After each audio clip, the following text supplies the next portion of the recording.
Everyone. Welcome here to the Gamma Project. My name is Justin McGuire.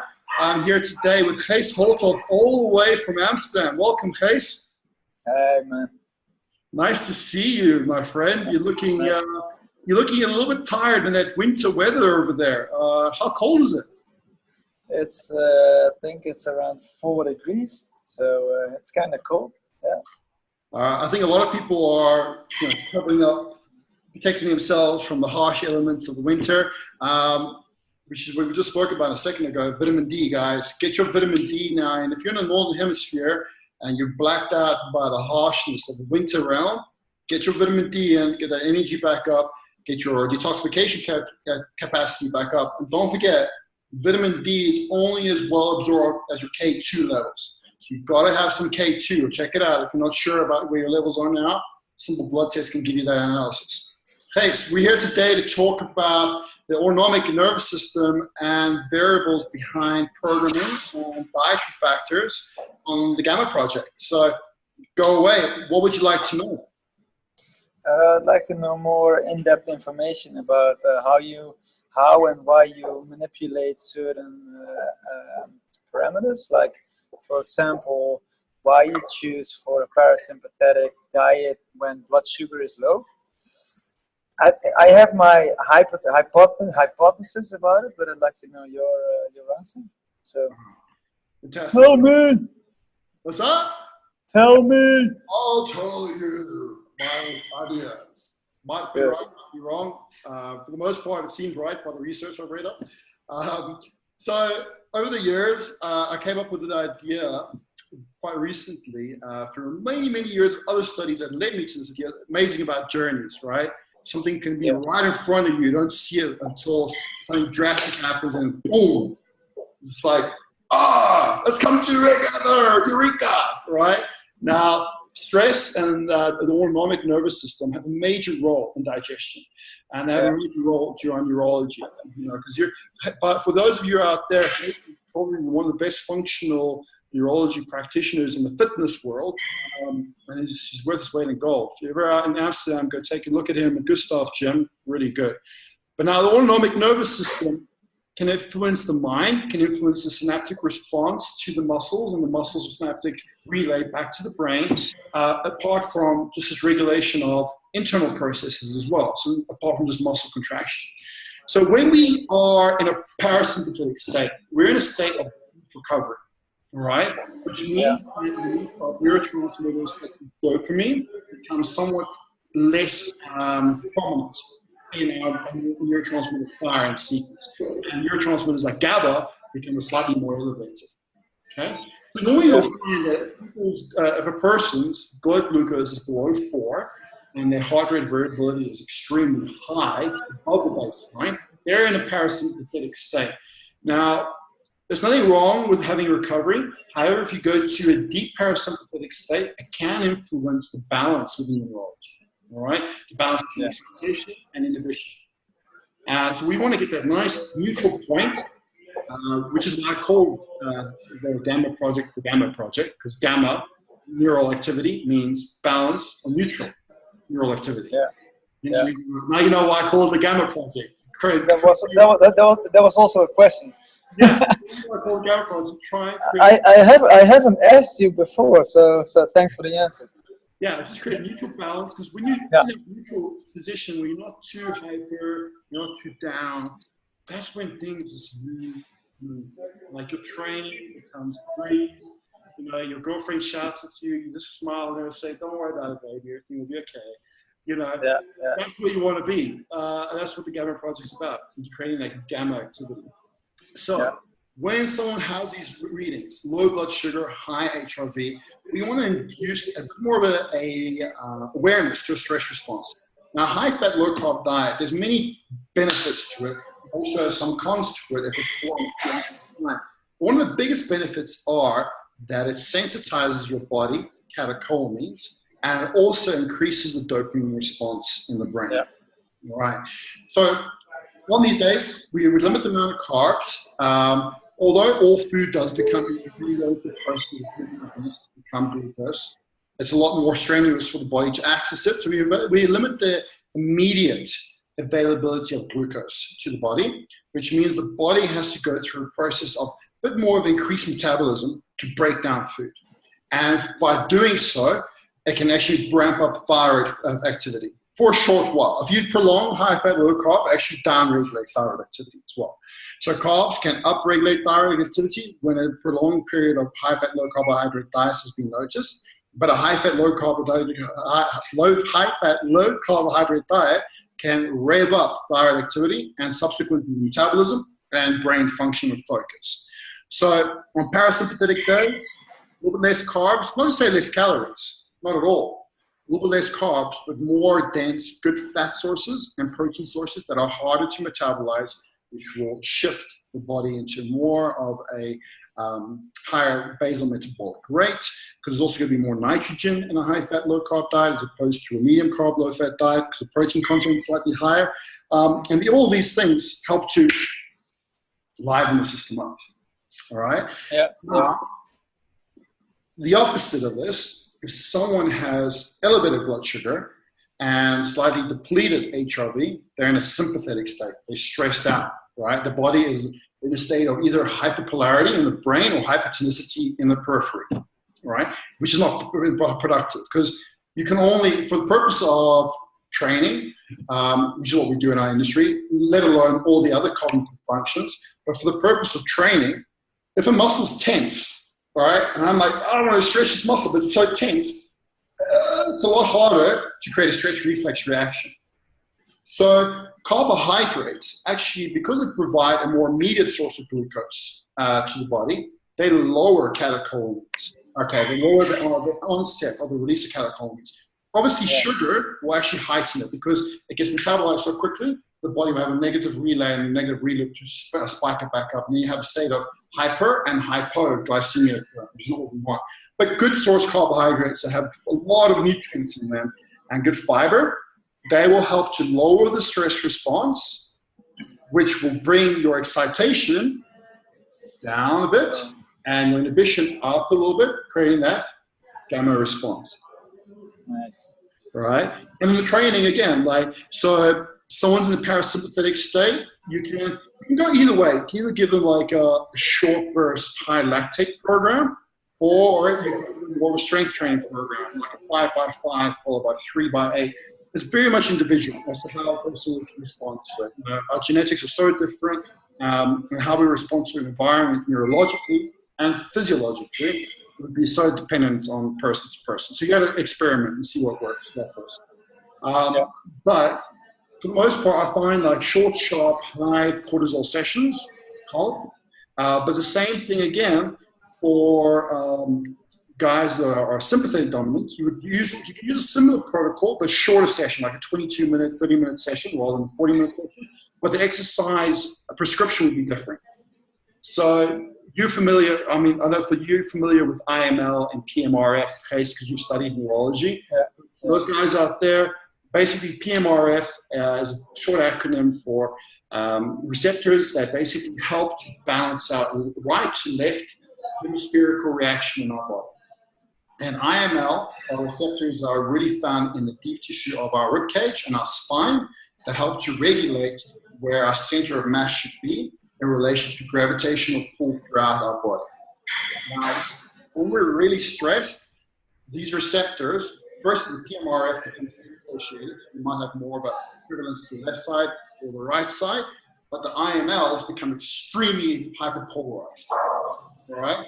Which means that your rib cage doesn't move properly, which means the diaphragm is not going to work properly. Oxygen exchange is going to be optimal.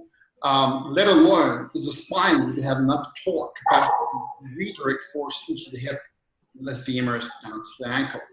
So in instances where you have a sympathetic dominance, doing things like squats might not be a prescription. Doing things like split squats would be a better prescription, just because the compression on the spine is completely different. It's a small consideration like that I made. And obviously if you're optimal, well, then you're just sexy and you're gamma. You're gamma. That's what we're going to call it. You're gamma. We all want to be a little bit gamma. Not alpha. Alpha is not good. Alpha, you're too excited. But with gamma, you're like Bob Marley without even having to smoke a joint. Now that's cool. There he is again. Nice. In-depth answer, man. In-depth answer. Another question. I am also I have a female client. She is a GP. She is using her blood glucose as well. And the funny thing is, you monitor my clients, Alex and Colin, and I'm a little bit freewheeling with her as well. By using the blood glucose and using her HRV, and her blood glucose is always sub 5, and she already makes pick for me. She makes picks for her food choices. She's still a little bit under eating. Is it a good thing to say that her blood glucose is low, and maybe it's optimal, but I know she's also maybe more in a fasted state? What is your reaction on that? How would you work with something, with a case like this? How would you work with it? Well, you got to understand something. Everybody has their own unique genetic prevalence toward the environment from what the ancestors were exposed to. So, like we generally say in the fitness industry, Gijs, you should have between 4 and 6 meals a day, right? Yeah.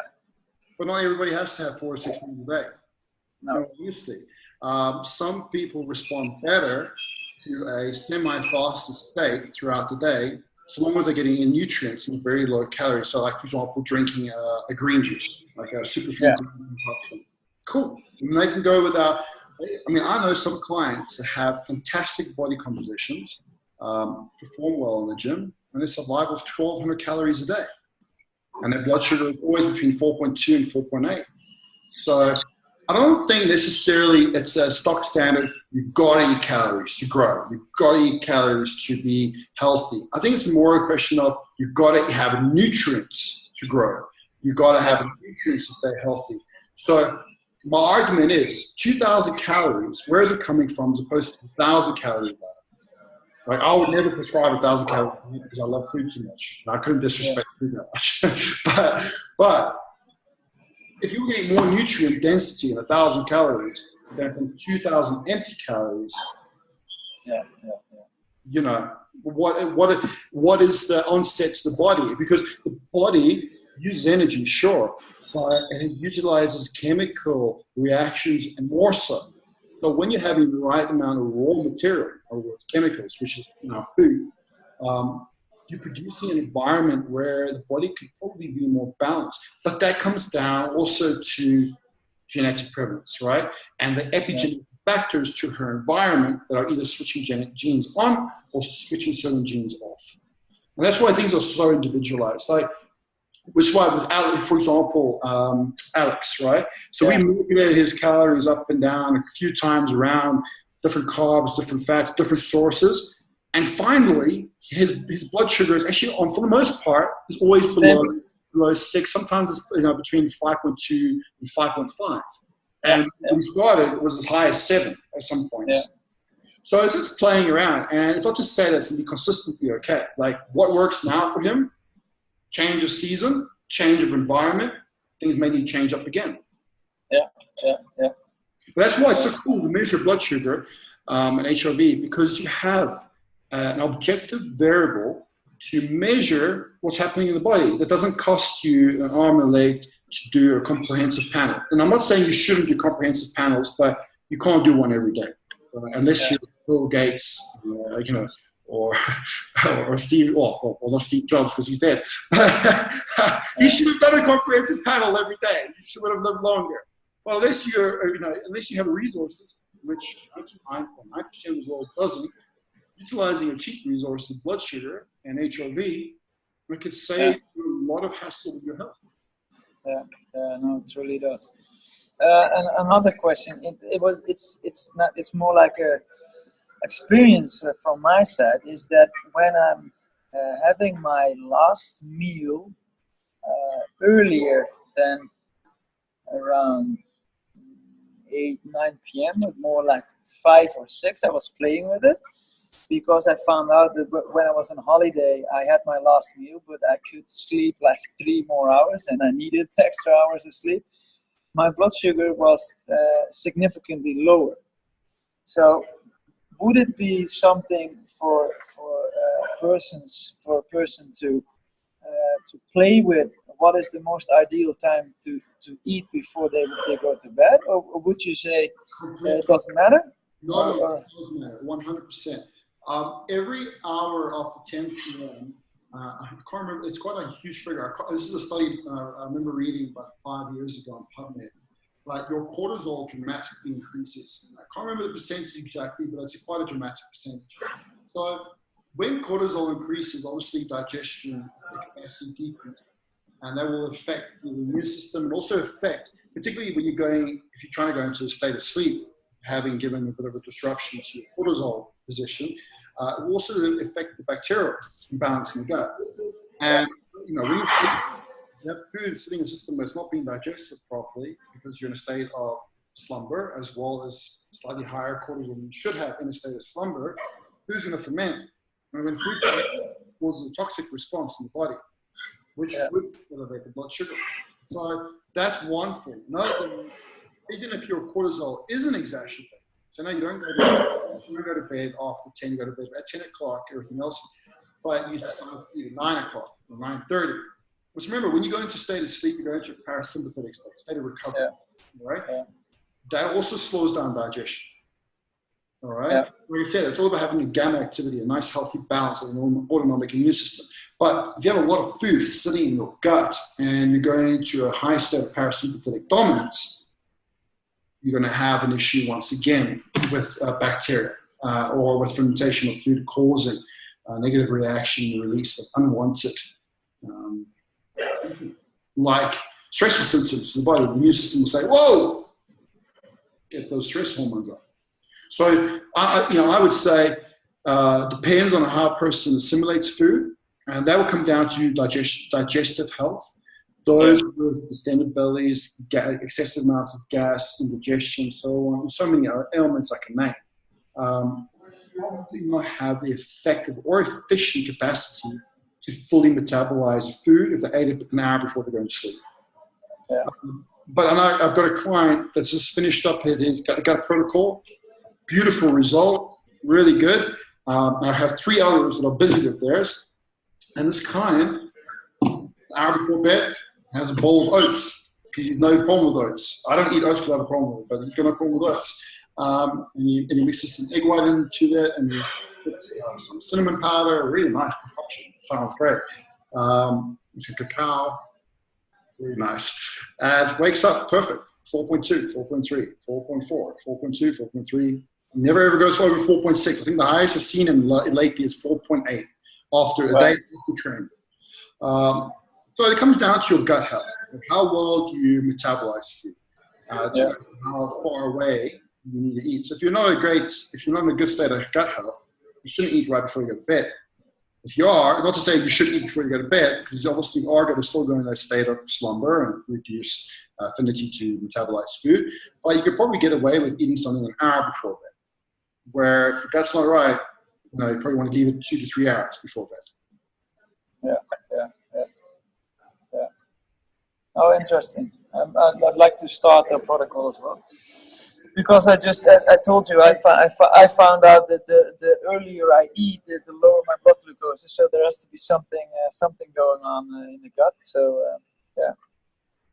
I reckon, given all the symptoms that we've seen with you and how your blood sugar's gone really good and not so great and everything else, I think that, also the fact that, in Amsterdam, for the most part, particularly this time of the year, dark skies, a lot of rain, a lot of artificial light, you are going to have some issues with that. Most people in the Northern Hemisphere have terrible issues with bacterial overgrowth.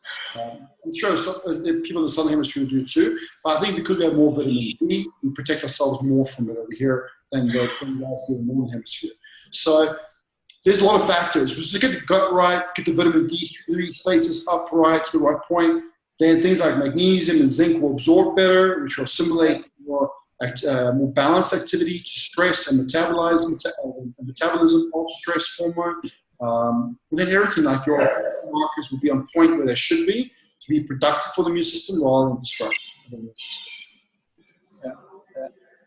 Super. No, it's really nice to experience for myself, because I really think that my awareness in my sessions is quite good, and when I have like certain pains or my awareness between left and right is proper. But since I started the Gamma project, the difference in my training, in my sessions is really increased, and it's even more good to see that since I started my journey in PDTR, from the first moment I treated my clients, their awareness increased significantly. So my clients now come in and they're like, oh, I think I'm hypotonic or I'm mush, and they're mostly correct. So sorry? Open up Pandora's box. Yeah, it's crazy, but it's like, I think it's a really good thing, because when people are more aware about their bodies, you can't think your body, you can only feel your body. So the more they are aware about their body, the better food choices and lifestyle choices they will make. But for Alex, we just mentioned a client of mine, busy CEO in the marketing. He now has a stable blood sugar. His awareness in his session is improved because I treated him. But since he started the Gamma project with you as well, he now really felt the difference when he's like 5.5 or low fives.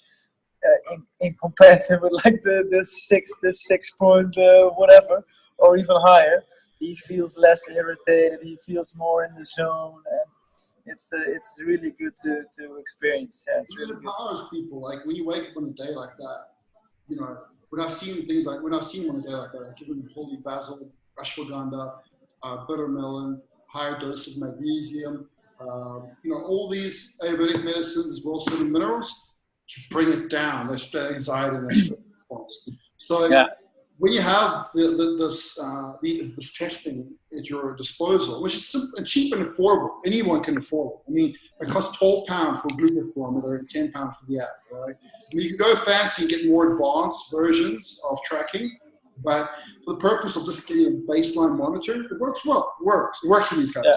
But when you know what's going on, you can take a strategy to it. Like instead of just shooting in the dark saying, okay, these are supplements I'm going to take in day in, day out, change it up. Like if things aren't going right, use this. If things aren't, and that's where the magic happens.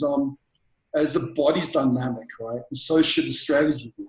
So I've done, like he's learning, and then once he leaves my capable hands and he goes on a new journey, and he'll have the knowledge now to incorporate in life for the rest of his life to make better decisions. Yeah. One thing, have you already tried Shilajit or not? Sorry? Have you already tried Shilajit? No, I haven't. Fuck, man, you have to. I ordered it, but I haven't tried it yet as a glucose disposal agent. Yeah, I've ordered it. No, it's crazy, because now I told you about it, and I'm using all the subs you're advising me, and all the stress reducers as well. But since I started Shilajit, and also I have some crazy results. I gave it to a friend. He always have like a hard time by breathing, inhaling in one nostril, and he's doing calisthenics and he's running. And from the moment he's starting taking Shilajit, his left nostril is open, and it's like already closed for I think now 6 or 7 years. Wow. I trained one client. She has a chronic fatigue syndrome. So her oxygen uptake is maybe like 40% in comparison with us. So for example, when she takes a stair, like 4 stairs, she can already feel the burn and the lactic acid in her legs. And I only gave her like a rice grain, and for the first time in 27 years, she didn't even feel no lactic acid. So I think it's good. I'm going to see the candy back to you. I want you to send me some of the Shilajit. We definitely will. Cool. Hey, we got to end, Yeah. we got to end the call. I got to get back to helping the world. Good, man. Look and feel better. Is there anything else you wanted to add before we rush off there? No, I'm good, man. I will speak to you next week. We are. Every week, we're going to follow up this man over here, guys. Everybody out there who's watching this video, if you're in Amsterdam and you want an intellectual trainer that doesn't just understand reps and sets, but understands the body at a much deeper level, contact him. Gijs, what's your email? ghpt@hotmail.com. Hotmail.com. ghpt@hotmail.com. And he's situated at Gustav's Gym in Amsterdam, in the business district of Amsterdam. So check him out. Worth the visit, and it's weight in gold. Anyway, from me here, Justin McGuire and Gamma Project, signing out. Gijs, thank you so much for your time, kind sir. Thank you. Chat to you next week before Christmas. We will, man. Thank you.